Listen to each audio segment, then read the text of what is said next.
Welcome to Ripstop on the Record, the podcast for makers, by makers, where we talk about all things MYOG. Brought to you by Ripstop by the Roll. I think it's good, right? Yeah, I think that was a good take.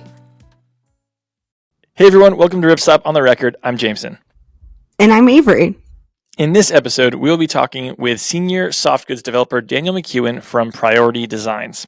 Now, what does a senior soft goods developer do? We'll answer that question in a few minutes when we get to the episode.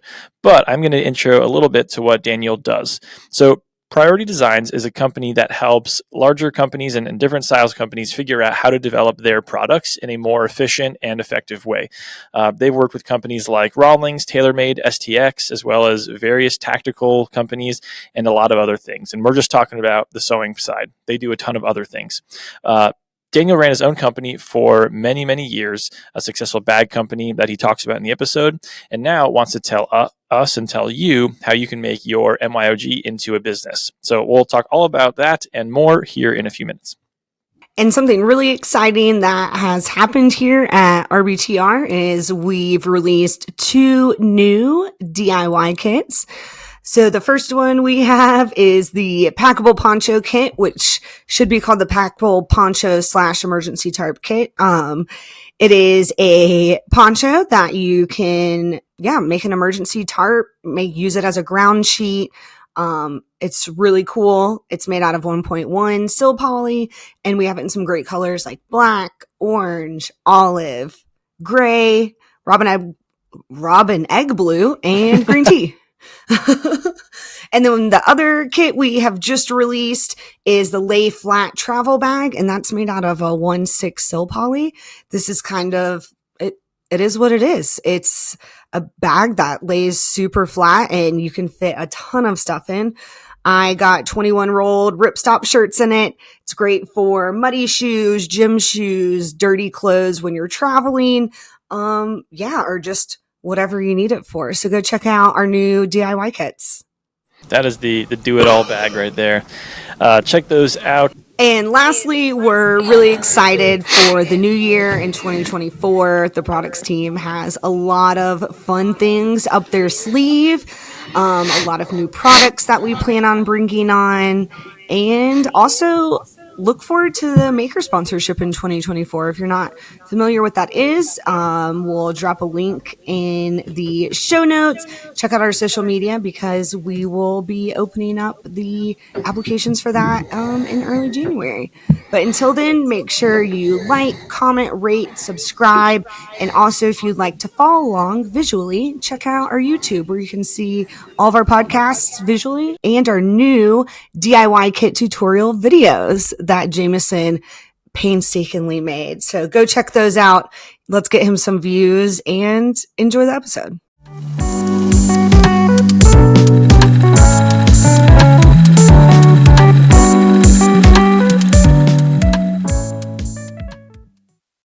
Hey Daniel, welcome to the podcast.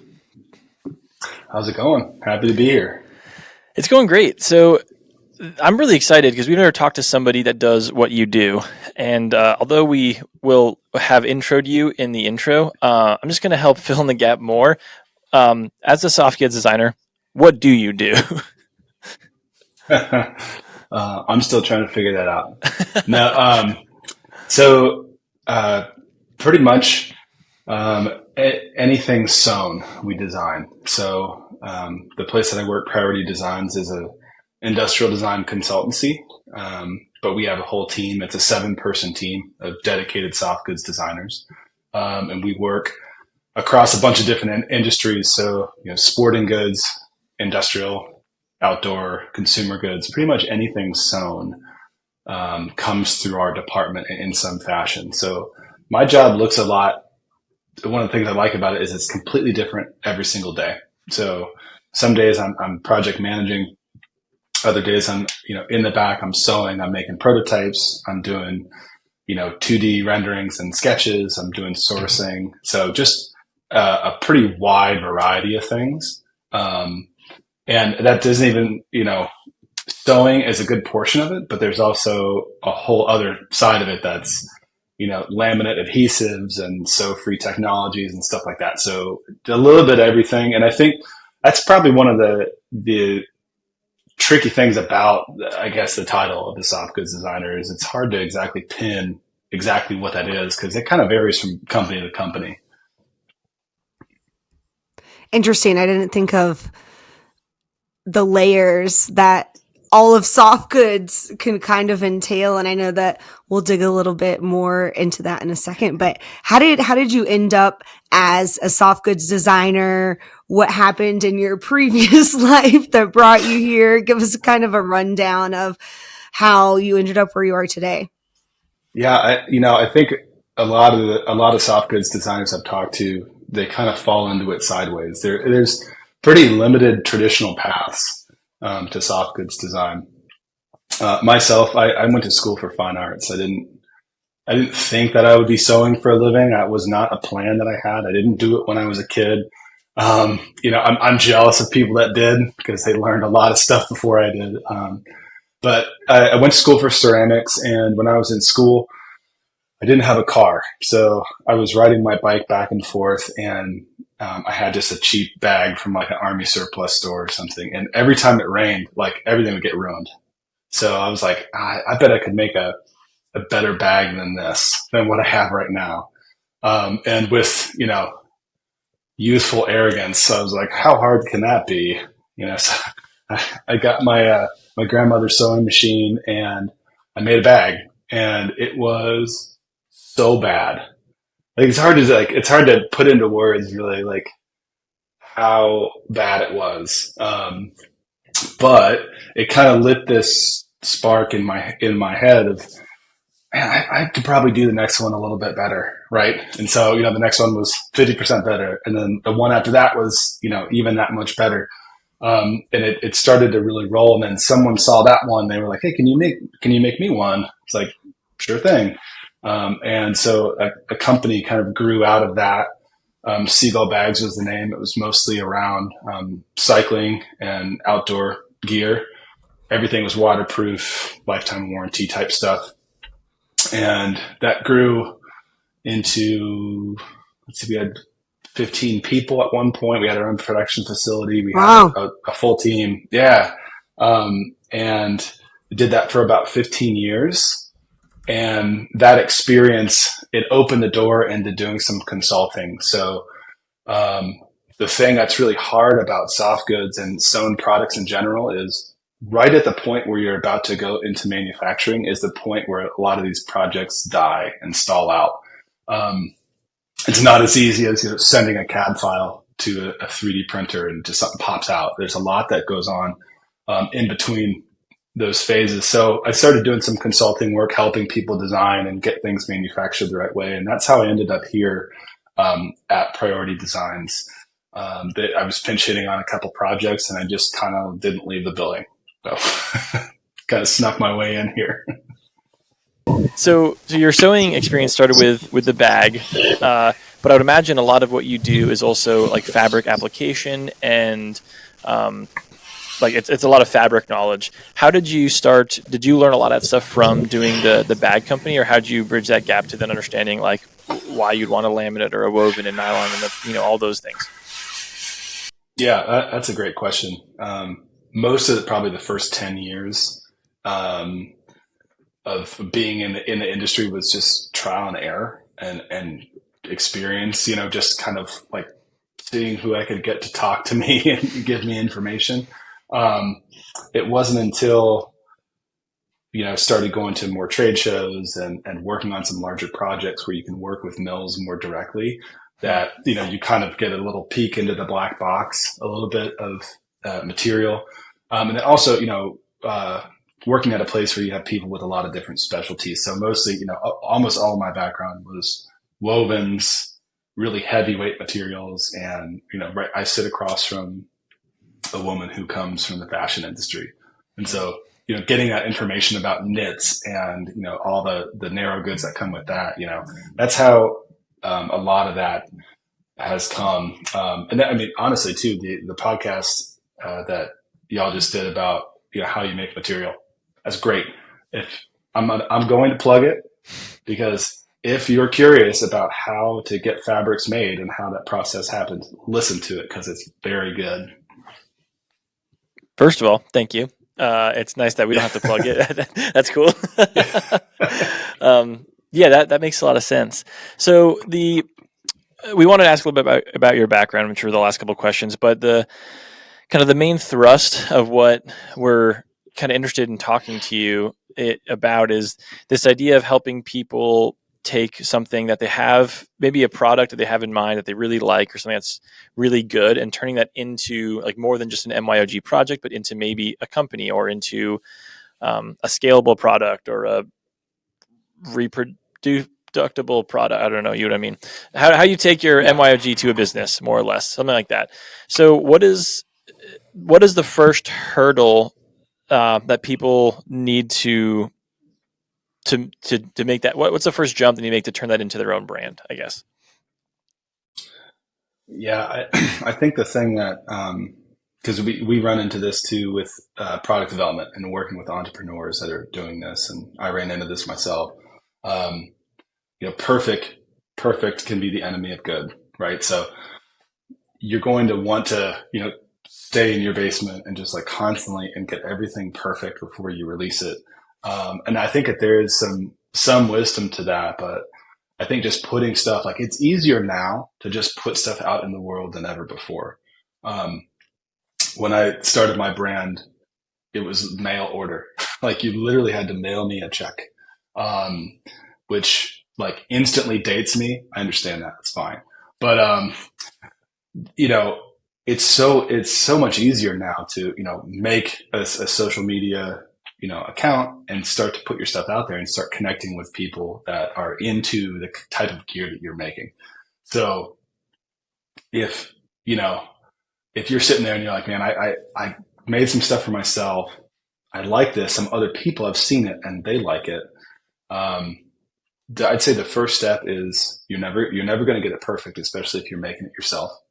Um, and keep it really simple and to the point. Know who you are, know what you're about, and your first offering should be pretty limited, right? It's really hard to control a full catalog and all the material purchasing and everything that's needed to support that on the back end. But if you start small and you're really, really specific with what you offer, you can have a lot of control, right? And you can even, if, let's say if you're into bike packing, you're like, I just really like a good saddlebag and that's what I'm into. If you come into the market with that and you don't try to come in with, a full suite of panniers and, handlebar bags and everything else, it's easier to make changes to your product. It's easier to pivot how you talk about your product in the market. But yeah, have a crystallized vision, I think, of what you care about and what you do, and a really simple product, and just put it out there. You're gonna run into these things. I remember doing this. I like worked on this backpack forever. I was like, sweet, I've got it. I finally got it. And I released it. And it was like almost to the order. It was like the first person pointed out some really obvious flaw with it. I just, you're in like a cone, right? You can't see, like, you have blinders on. Getting stuff out there as quickly as you can, I think is really important. Even if that's, not straight to the market where you're selling it, but just, hey, I'm going to make 5 of these and send these to my friends to try out, because people are going to point out stuff that you wouldn't have seen before. And some of it's really cool and you get great feedback, and some of it's like, you can't be married to it too much because some of the feedback's pretty harsh. But yeah, that's what I would say. I mean, it's easier to do it now than it has been. So just being a little fearless, right, and just putting it out there, I think is really valuable. Yeah, that makes a lot of sense. It also aligns very much with like probably good business practice in terms of knowing who you are as a company as well. Like in terms of what you're talking about with the product, like it's important. Companies get dragged around a lot when they don't really know what they want to be as a company or how they want to function and how they want leadership to work and all that stuff. And that makes sense. That could be very similar with products too. When you don't, somebody wants like but I want it to be a backpack, but I really want fly fishermen to like it, and I want someone to be able to commute with it on the train in an urban environment, and I would really like it if people could go hunting with, and like Yeah. we hear those stories all the time of people that are making, like, I really want a backpack that does it all, and that's why I'm making it. Like, that's super cool. You might be able to make that happen. You probably can't make that happen for like 200 units of that because your situation. Yeah, no, that's a great point. Like, I mean, the classic example is like the backpack that's also a sling bag. Yeah, It's like this constant thing that you see constantly, and it's like what it ends up being is like, like the first cell phone. So like, hey, we have a camera, but like it makes the cell phone worse and the camera's terrible. yeah. Yeah, for sure, definitely. So another question that I think a lot of people are trying to make this jump have is how do you design out those flaws, like those things that you're talking, people point out your first orders? How do you design out the flaws and potential like warranty issues if you're making a lot of this stuff on your own? Yeah, yeah. There's a lot of things to consider here. I mean, I think a good. I'm going to echo a lot of the things. I think the podcast you guys had a couple months ago with Claire Beaumont from Patagonia was really good. She had a lot of really good things to say. I think probably the best thing you can do is repair your gear as much as you can. Or if you made it, great. If it's something else, if you have like an Osprey backpack and something happens to it, try and repair it. You learn a lot about your gear. So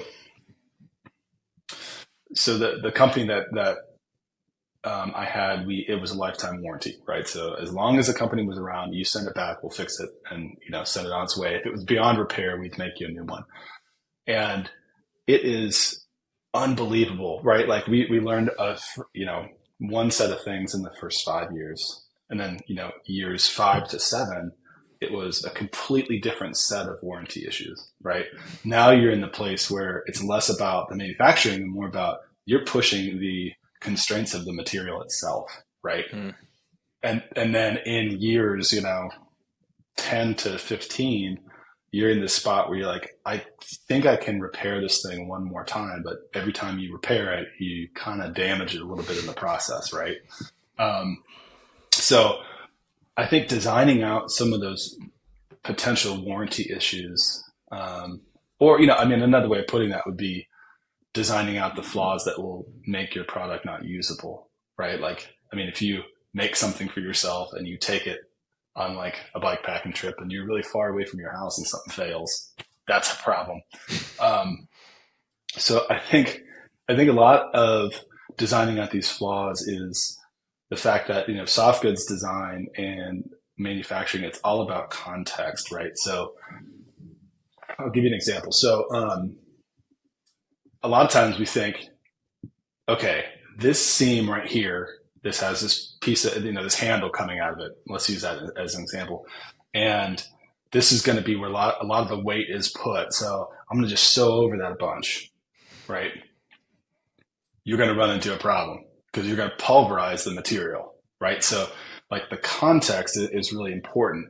If you have, another example would be if you have a really heavy weight webbing that you might need for stability or whatever that is, and you're sewing that onto, a sil nylon or something really thin and flimsy, right at that point, you have a potential warranty issue, right? So the context is really important. So if we think about what the item is going to be used for, and then you start to plan your material stack up according to how that item is going to be used. So one example would be, if I know that, I have a seam right here on the side, and I'm going to have like the bottom of my backpack strap coming out of that seam right there, directly out of it. There's a reason that people use those little triangles, right, at the bottom of your backpack strap, because it's going to spread that load over a longer seam. So you can have a little bit of a less concentrated kind of warranty and tear point. But one thing that is good to think about, if you know that something is going to be, pulled on a lot or jerked on, you can stagger those seams as well. So think about it, like instead of just like continually going over the same place over and over again, if you have, if you sew your webbing together and that's one stitch, and then you put it on your first layer and that stitch is just slightly inboard of that. And then your tack stitch is just slightly inboard that. And then your build stitch, which, you're putting your bag together, is inboard of that even. Then instead of having, 4 stitches all on top of one another, you have 4 that are parallel to each other. You're going to get a way stronger seam there. So much of it is just about the context. If you can have materials that are similar in their weight or how they function next to each other, that's going to be really good. Now, if it's not a load-bearing seam, and if it's just a style line across something, it's way less important. But definitely, that context. And so, once you have, typically what I would do if I'm designing a new product, some of the stuff that, I've worked on is, okay, it has to hold up to 1,500 pounds or something, like really intense industrial, tie downs and stuff. We get the design, and then there's a whole process of just understanding how those stitches interact with one another and where the pull is coming from. So, we see a lot of times the material failing at a point, especially where webbing is attached to it. That's one that we saw a lot. Mm. So staggering those stitches can be really good. Another one that we saw mostly with fixing other gear that people would bring in, like, hey, can you take a look at this, is if you're pulling against your seam, right? So ideally, the best thing that you could do is pull, the weight is getting pulled in line with your webbing or your stitch, right? But anytime you're pulling against it, you can run into some problems there as well, because you're like literally every time. So if you top on some webbing onto a piece of material and then you're pulling against that webbing, every time you pull on that, you're weakening that material that much more.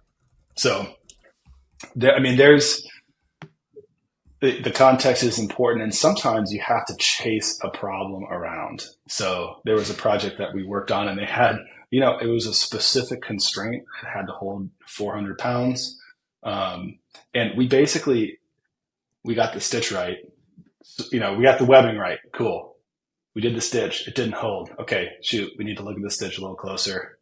Got the stitch right. Awesome. Then it broke at the material. Okay, shoot. We need to redesign that seam. Okay, we got that. Then the hardware broke. Shoot. It's like, so sometimes you kind of have to go through a few different iterations. And that's another reason I think to just get products out there. As long as you're comfortable with backing it up and saying, hey, if we made a mistake, we'll make it right. Sometimes you just have to wait until those products come back to you. So that's really good. And then, anytime that you can look at people's gear, I know that we probably do this all the time anyway, right? Like, when someone's on the street, I'm like looking at their bag, probably looks really weird, but anytime that you can get up close and personal with other people's gear and, look at the type of stitches they're using, look at how they're bringing those seams together. It's like, there's all kinds of little tricks, and a lot of those come at the factory level, and they're going to have the most experience. So yeah, understand the context, being really careful with, what type of material stack up you have. Because that'll ultimately too, that can affect the needle width and the type of thread you use. So there's just it's like the dominoes can fall pretty quick. And then, just checking out as much as you can. Is there a way that at-home makers can learn some of those factory style sewing techniques? Because I'm thinking about some of the stuff that you're mentioning there, and it's not something that I see a lot of MYOGers doing. Like even people that are very good at sewing, I put awkward quotes around that because they can run a really straight stitch or they can work in tight margins, but I've never. Well, I haven't thought about layering the stitch quite that well because normally, I'm my seam allowances aren't that Like I'm not working with like, millimeters there. I'm kind of like, oh yeah, I'm going to use a quarter inch seam allowance and, it'll be fine. I'd also chime in here because the whole time you were talking, I was thinking about a backpack that I have that's made from a large manufacturer where it's made out of a lighter weight fabric. And it's the only pack where like that top loop strap, like I'm starting to see signs of that wear. Like you talked about the grow grain or the webbing pulling in a different direction of the seam. Check. Not staggering the seam on a lighter weight fabric now, like the top loop where you put most of that weight to lift it up to then put on your back, that sees the most wear in backpacks that I've ever seen. So like check. So maybe at home makers and other makers or companies, large companies that might not be using those techniques. But I'm curious too. But yeah, what are some of those techniques that people could use? Yeah, and you point out something really well. I mean, even if a brand is really big in an international brand, it doesn't mean that they're going to land the plane on all this stuff, right? Like, if you think about it, they might have a few hundred different styles coming out in a year, right? So it's like they might have certain products that are their marquee products where they unleash their designers on and they really go down. But then they might have more commodity products where it's like, yep, just put the handle in there like you guys normally do. And that's where you can get some problems, right? But the question you asked was, how can someone that's making their own gear, like, I guess like expand some of their understanding in some of these things? Is that really? Yeah.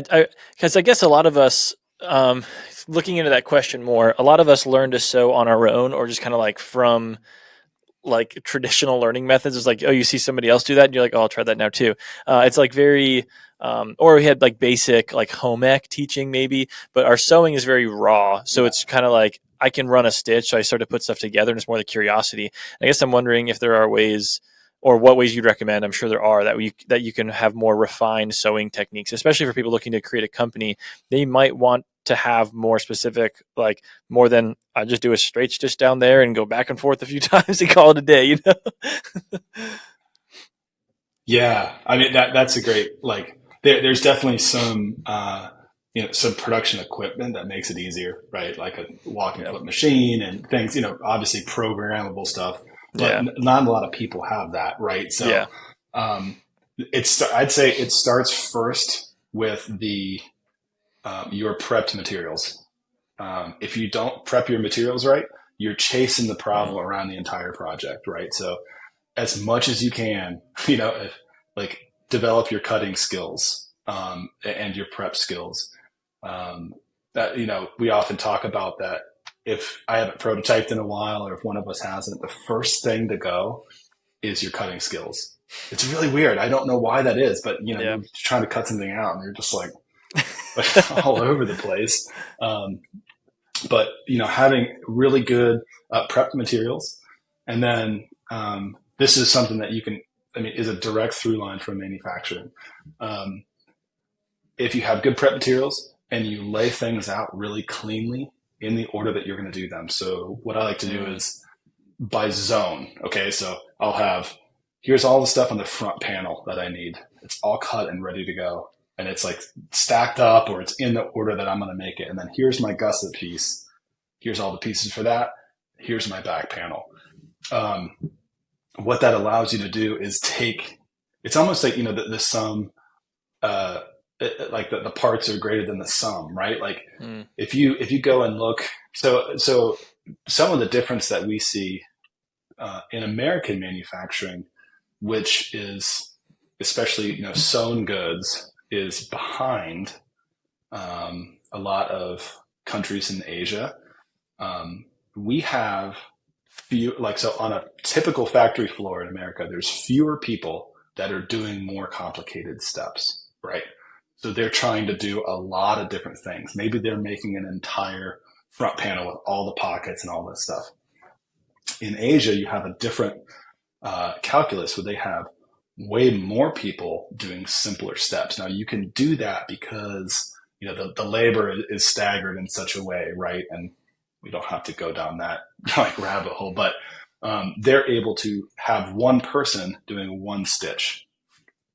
And that's what they do. And that piece then goes to the next person and they, do the next stitch. But you can you can do this in your basement or your studio. If you set it up the right way, the only thing you're doing at one time is one stitch, right?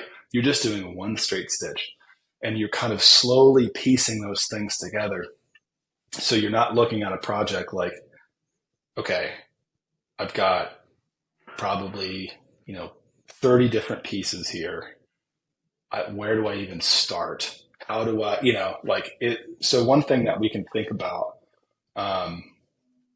is setting up your products so that they are highly repeatable with the least amount of concentration, right? So if we think about, you're going to have, 8 of your 10 steps are going to be super straight, super simple, right? And you might push all of the complexity in your project to like one stitch. That's really hard. So I always talk about I got an example. I did bring visual examples. Yes. Okay. So this is a bag that I did for a project, right? And it's like a kind of soft-sided but hard bag. Pretty crazy, pretty complicated looking, right? Definitely. But this, this panel here, this is just a rectangle, right?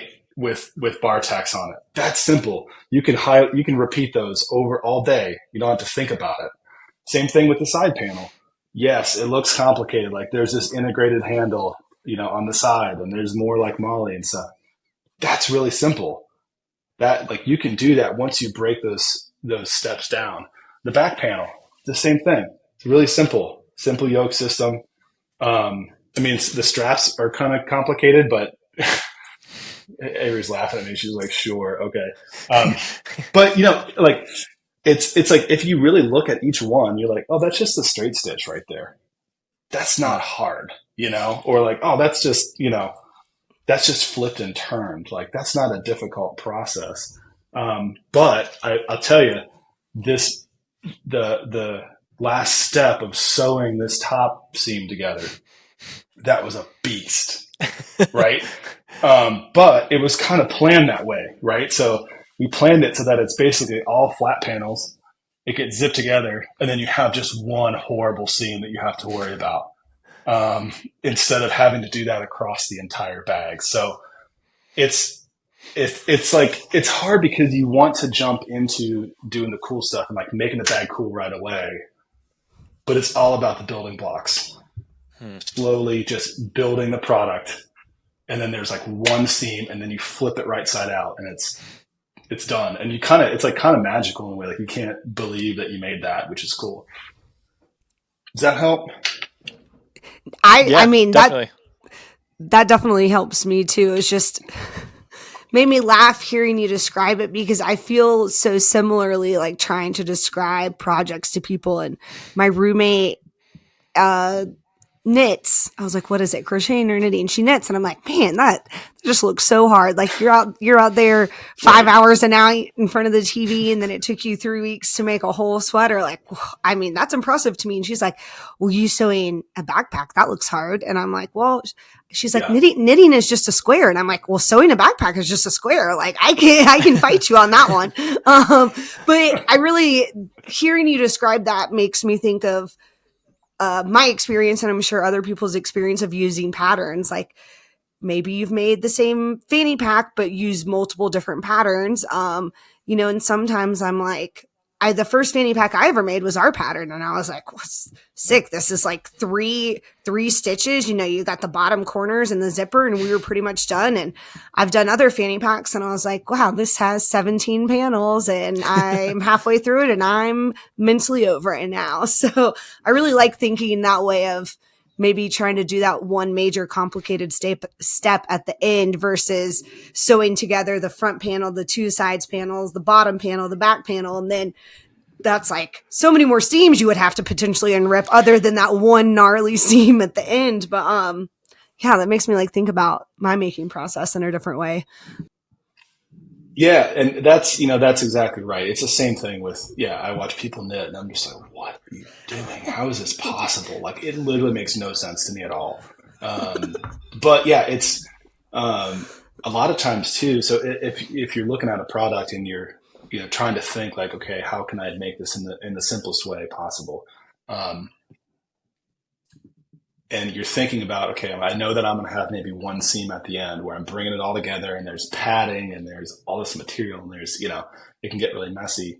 Then you can think about, how do I hide that seam, right? So the worst thing that you could have is you design a product where the last step you do is like the most consequential and visible part of it. So you make it all the way up to this point, and then the last thing, if you blow it, you blow the whole project, right? So if you can avoid that, you're already off in a good direction. And it is similar to knitting in the sense that a lot of small actions add up over time. Like the cutting and the prep and the organizing, that most of the time takes like 75% of the time to prototype for me, is just that. Just getting it ready and getting everything set. So I know that once I get into it, I'm not missing something. I'm not, like I don't have pieces that are cut out really wonky that I need to try and, adjust. And that the same thing goes for patterning too. Take the extra time, put in a few registration marks for yourself, make sure that, you're just mark your centers. Like that doesn't take a whole bunch of extra time, but it's so worth it in the end. So it's just like a lot of little steps. And that's one thing, if you look at a production bag, all those things are there. Like if you pull the binding off and you look at, okay, there's little notches where all of the straps go in. There's notches at, both the center points of the bag. There's notches, where the logos go. That stuff is all there because they designed it in such a way that someone that they bring in just to sew, they don't need to know about, how the whole bag fits together and everything. It's like, they just have to know that one step. And that can it's frustrating because like when I make stuff, I just want to like get back there and just start tearing it up. Right. Just like sewing, like, yeah, let's go. But it's like most of the time when I do that, I don't think something through and I get to the end and I'm like, oh no, what have I done? But it's worth the time. It's worth the time at the beginning. Absolutely. So speaking to one thing that you just said, and I think the universal truth in sewing is that it does take 75% of that time to just cut the project. But let's say, and there probably is someone listening to this, and majority than not that they're a one-person shop, or maybe they're just doing this for fun, but they want to make more. How would someone optimize their sewing production in a day to maximize profit margin, right? You've talked about kind of combining a lot of steps into one step, or making sure all your cuts are right before you get sewing. But what would you say to someone who's looking to optimize their production or their output, but also maximize their margins?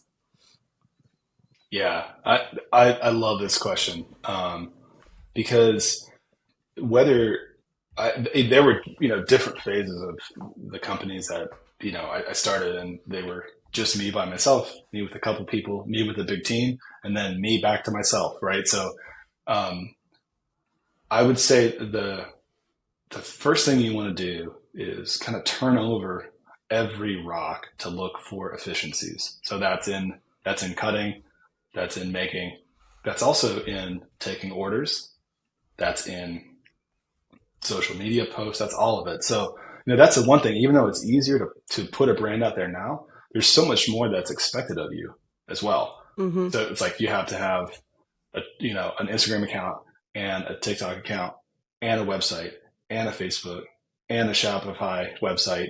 And, it's like you have to have so many things that you're trying to juggle. So that's all stuff that takes away from you actually making stuff. So chances to look for chances to make that as simple as possible, right? Like, I know a lot of people single kind of person shops. I mean, I did this too. They accommodate a lot of requests, right? That's a big one. Someone's like, hey, I really like this, but can you make it, 2 inches longer? Like, yeah, you can, but is that worth it for you? So there are some decisions like you have to kind of dig into, or is there a way that you can price it so that it is worth it? Or maybe that's your whole business model, is just doing custom stuff, right? And so you have to price things, to match. And then when we get down to the production side, anytime that you can bulk cut things, or just like, hey, this is the day I'm going to cut stuff. You just break your tasks up so that you're not juggling back and forth, because that's where you make mistakes and you really lose a lot of efficiency. So, like one kind of concept in manufacturing is like every time that you touch something, if that's material or a pattern or a part of the bag or whatever, you add time to it, right? So if I cut 5 bags and then I say, okay, here's all my cut pieces and they're stacked by that piece, okay? And I say, well, I'm going to then take them and then stack them up by one whole bag here, one whole bag here. Every time you touch that material, you add time to it, right?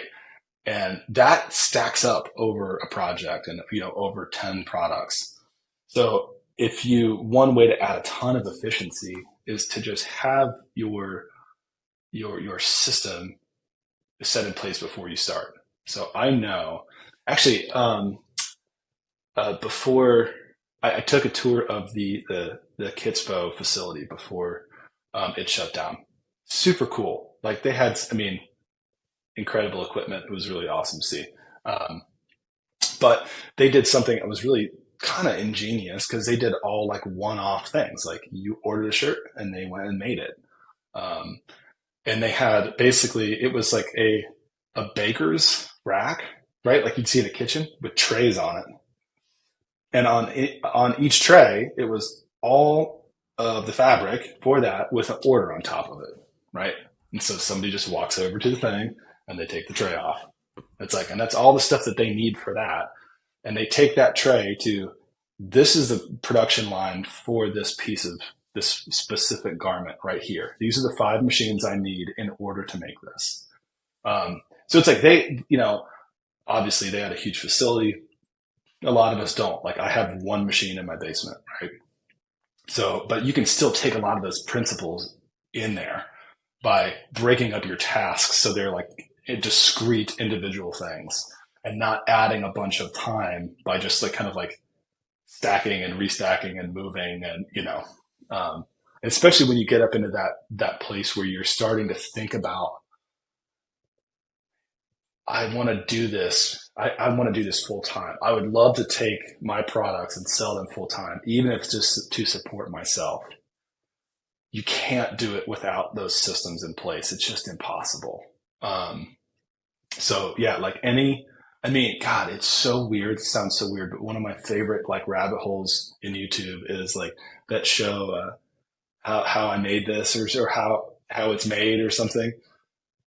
You can get so many like little nuggets for just like, hey, this is weird how they like transfer these croissants from this like machine over to this one, right? Like you can pick up on these like little things. And so those efficiencies become super important, because yeah, even to make it worth your while, like your product might have a ceiling in terms of price, right? Like a handlebar bag, you can't say this is $400.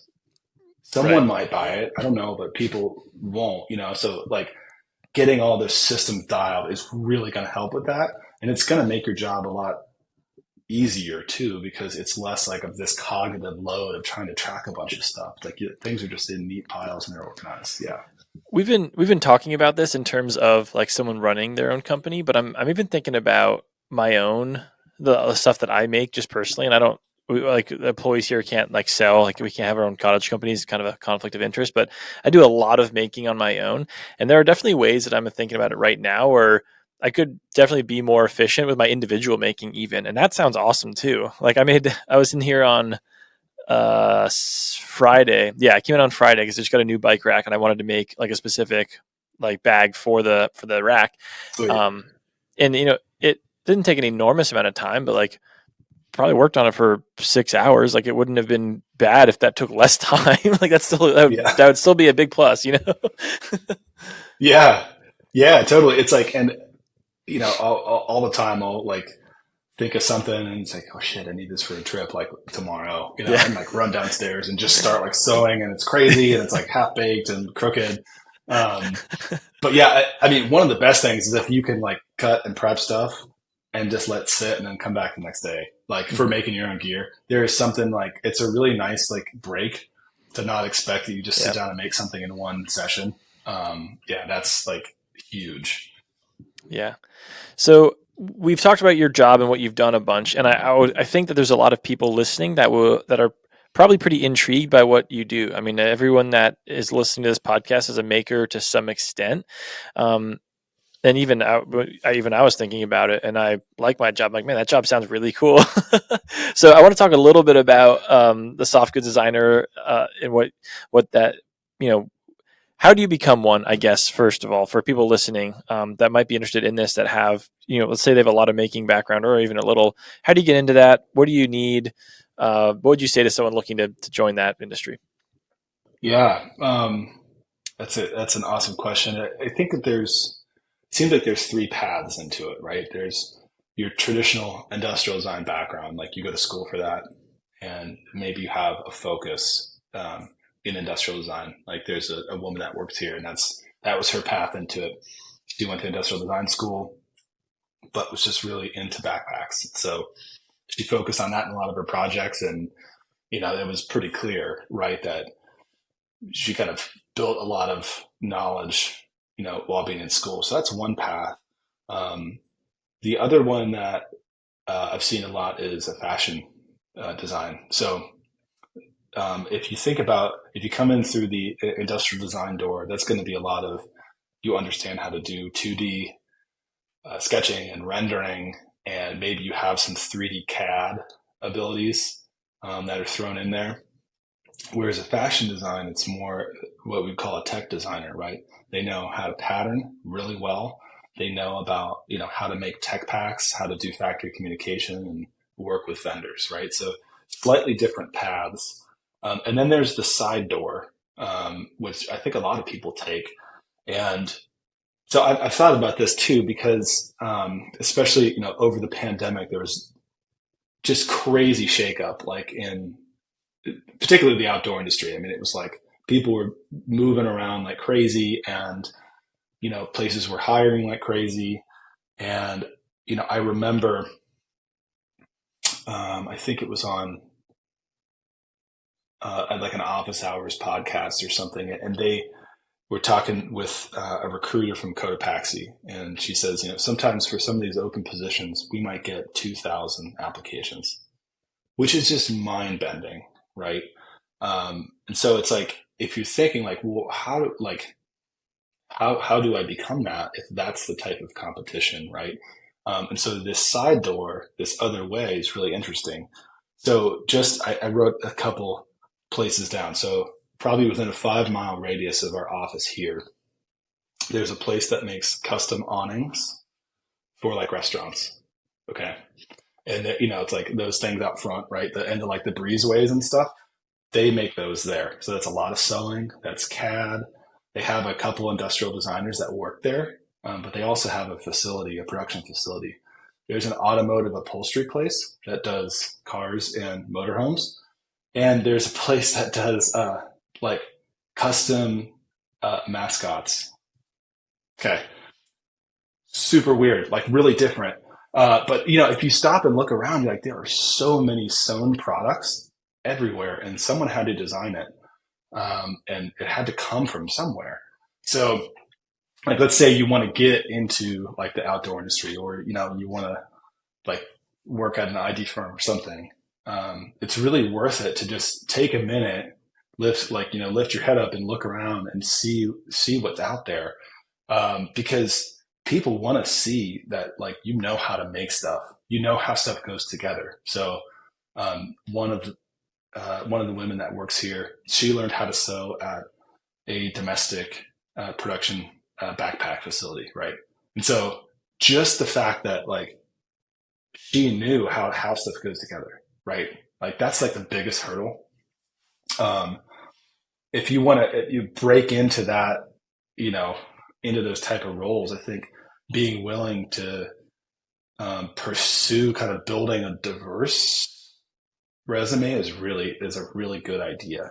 There's so much there's so many opportunities out there, or like there are hundreds of production facilities in the States, and each one of them, they need people that sew, and they need people that sample and prototype and design the products, right? So it's like look around and see what's around you. Like there might be a production facility like right in your backyard, and you don't know it because a lot of times they don't have great websites, or they don't like have big like flashing signs like production sewing facility, right? But they're there.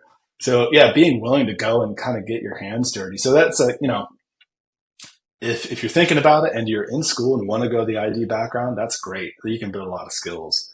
Or if you want to take it in the fashion background, you're going to build different skills, but they're also valuable. Or yeah, just be willing to try different industries and just kind of expand your vision a little bit to see what's out there.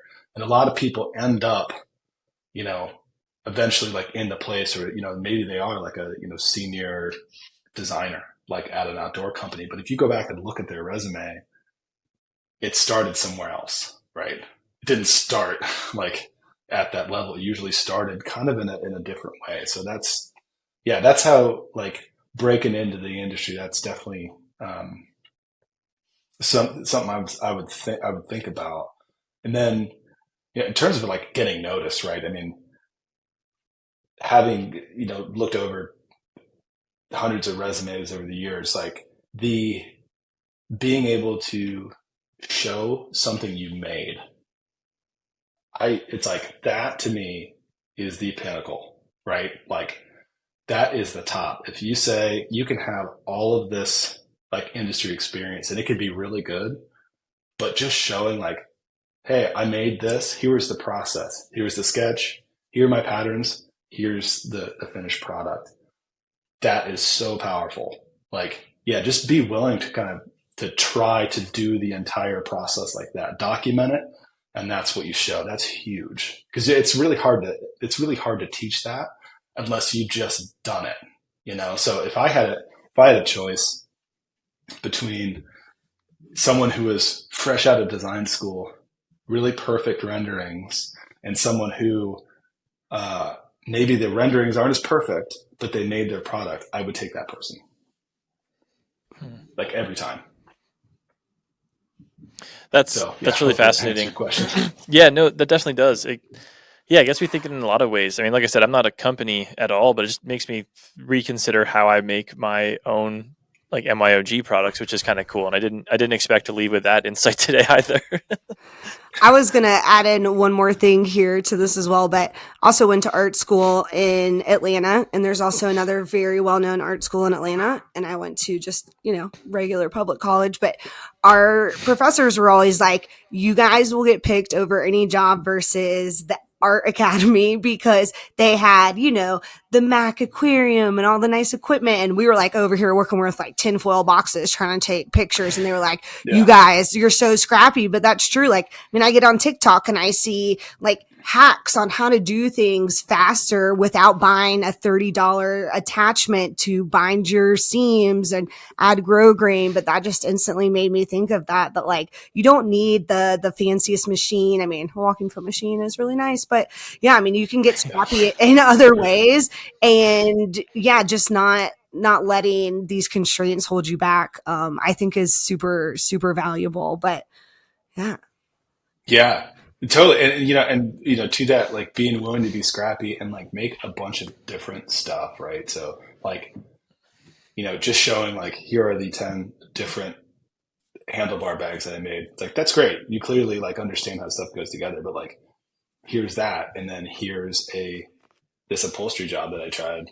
And then here's this like wind shell or rain shell that I made. And here, it's like being willing to try all that different stuff. Cause you just learn every time you take on a new project like that, you learn so much.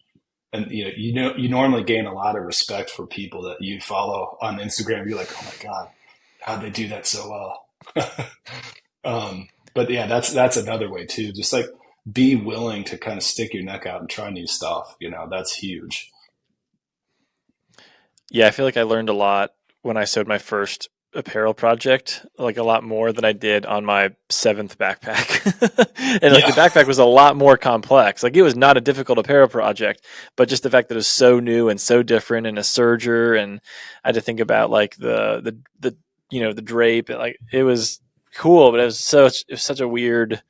Yeah, like a backpack doesn't scare me at all now. I'm not saying it's going to be an amazing backpack. Like the concept of the backpack is not scary, but like the new pair of shorts sounds hard. That sounds Oh scary. yeah. 100%. Like I am the same. Like it's hilarious. So one of the tech designers that we have here, the whole experience is in apparel, right? And I'm just like watching, like, how do you do that? Like, so, You're a magician. my whole experience is in heavy duty wovens and stuff, Yeah. and it's like, it's in this reverse. She's like, I don't understand how you can work with that material. And I'm like, right back at you, because Yeah. it's like real lightweight, like Yeah. these super stretchy materials. They like give me an Yeah. anxious, like, Oh, that sounds breakdown, horrible. basically. Yeah. So we have two questions for you in closing. Yeah. One is kind of our, like, we ask a lot of people this question, so I'm sure you'll be familiar with it. But first, as someone who looks at companies' designs all the time, I've noticed this in myself, and I don't have the expertise that you do. I've become very critical of a lot of companies that I've seen out there now, how they put stuff together, the fabrics they choose, the hardware they choose, you know it. So are there, Yeah.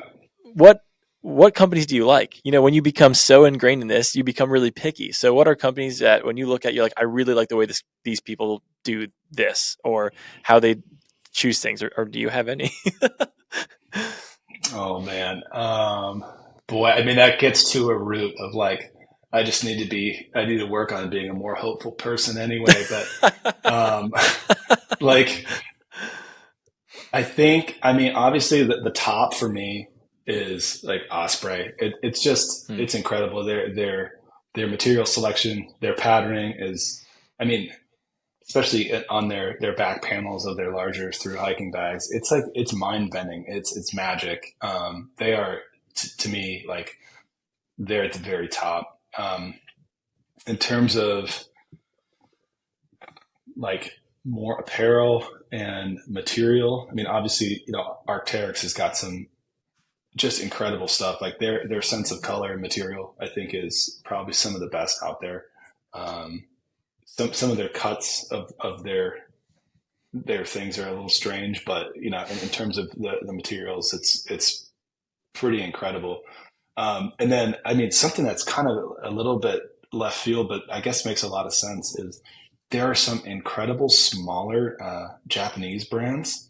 And I don't have them right in front of me right now, but it's just a different set of considerations, right? Like the attention to detail, and just where they put pattern breaks and how they might combine two things that you wouldn't think would work, like a Dyneema composite material and a leather.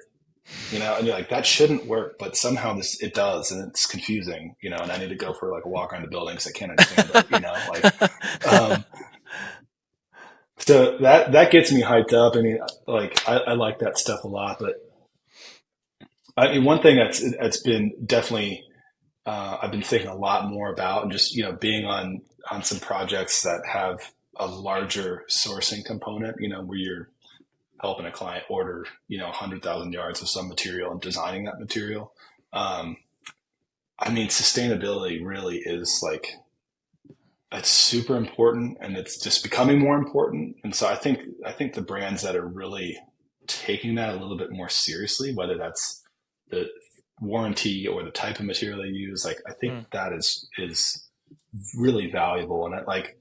And even, working on materials or working on a product where the materials can be dissolved in steps. Like, we were talking with a client, and that was one of their considerations. Like, we can't just recycle this thing because it's all integrated, but we're actually going to make the material stack up in such a way that you can dissolve it in stages, which is kind of crazy. So that stuff is, it's really cool. And a lot of it's coming, which is great. But yeah, I'd say those are the companies I get really, really hyped on. Yeah. So this last question is kind of our flagship question, and I think I need to adjust it a little bit for you because you're too knowledgeable. The base question is what fabric is missing on the market, but what you just mentioned is that you're used to being in an environment where you can pretty much develop any fabric, so there's no fabric missing on the market if if you have the access maybe. But what fabric that is generally attainable for most people, what is missing for you? Oh man, that's a great question. So, I mean, not to sound like I'm sucking up or anything, but so the stuff that Ripstop by the roll like brings to the table is incredible. I mean, so when I started, there wasn't anything like that anywhere, and it was really frustrating because you would have, basically Cordura, and then anything else, any other high performance material, you couldn't get your hands on as a single maker, and that was really frustrating because you'd have these ideas and you couldn't make that stuff. So that's huge. I think, boy, the biggest. Okay, this is going to be a little weird, but I'm going to throw it out there anyway. I'd say the biggest issue that I've seen with materials is in the webbing category. Okay, so let me throw this out there. So we work on a lot of sized projects. So some of them are really ultra small, right? And they're like, I just need a prototype. Some of these are Fortune 500 companies, and you're doing this enormous project for them. But the consistent thing is every place has a different type of webbing that is a different weight, slightly different width sometimes. The colors are different. They have different names and different lead times and different MOQs. So you're in this spot where you're like we just had to make this big binder. And it's like, here's all the places we know that have webbing. And so when you can flip to it and say, that's the one I'm looking for, because what you'd call like a flat weave nylon is different every place you go. Yeah. So it would be so cool if it was like standardized in some way, or they could somebody could figure out some way of showing like the little videos you guys have on your site of like crumpling the material. Yeah. I love that. Like, that's so cool because it kind of shows you how it's going to function. If somebody could figure out some way of like standardizing or like, okay, here's how we talk about webbing, that would be awesome. And then if there was a clean line from, I can purchase 1 yard of this, but then, so a problem we run into is like, yeah, we can get 100 yards of this, but when it goes into production, they're going to need 40,000 yards like every other month. So how do we some kind of through line where it's like you can purchase small amounts, but it's really easy to scale that up just by turning a knob basically. So that's webbing. Maybe it's just because we've had some drama around webbing recently that I'm saying this. We have too, actually. Believe it or not, we have too. I'll just leave it at that, I guess. But also with webbing, it always goes along with the components then too, which can also be a problem. Like, I don't. Yes. I mean, maybe this is just me because we have somewhat limited components compared to all of the Woojin or all the Duraflex stuff. But you find the right component, and you're like, it's not the right size. It's 15 millimeters, and I need it to be. And you're like, but that's the right piece. Like, I want that piece, and it's like. It's like you wish you could Honey, I Shrunk the Kids and put it in the microwave. Yeah. Oh, it's a little smaller. Yeah. Oh yeah. I mean, to your point, Avery, about being scrappy. I mean, that's huge too. Like, we just had to do a thing. Like, I knew exactly the piece that I wanted, couldn't find it in the right size, and I literally took 2 buckles and epoxied them together and shaped it, and worked with another guy here, and it was awesome. He shaped it down and painted it so it looked like a new buckle that doesn't exist. But it's you couldn't find it. Yeah, I totally agree with you. It'll drive you crazy. So one thing that we have back here in the shop is we've got, I think last time I counted, it was 10,000 unique materials and hardware and webbing. Wow. And so it's just enormous catalog, and we try and keep them in multiples if we can. So we call it going shopping. You just go back there and kind of leaf through all the hardware, and most of the time it's pretty close, but we still run into those problems. It's just unavoidable. Yeah. Cool. Well, we have a hard time stop today, which it makes sense and is also sad because I want to be here forever. So maybe, I don't know, maybe this will be a part 2. Maybe, I don't know, maybe we can figure out another, well, we could definitely come up with another topic, but yeah, maybe we'll find you on the podcast again. But Daniel, thanks so much for coming on today, sharing some time with us and sharing about what you do at Priority Designs. Thanks for sharing with everybody. Really appreciate your time. Yeah. Thanks for having me. It's been super fun. I mean, I will take any chance to talk about soft goods with anyone, whether they like to or not. And definitely, if you have any questions, just reach out. I don't know, you can find me on LinkedIn or I don't know, MySpace or whatever. But, I'll help anybody out if I can. So sweet, cool. We'll talk to you soon, Daniel. Thanks again. Awesome. Yeah, thanks a ton.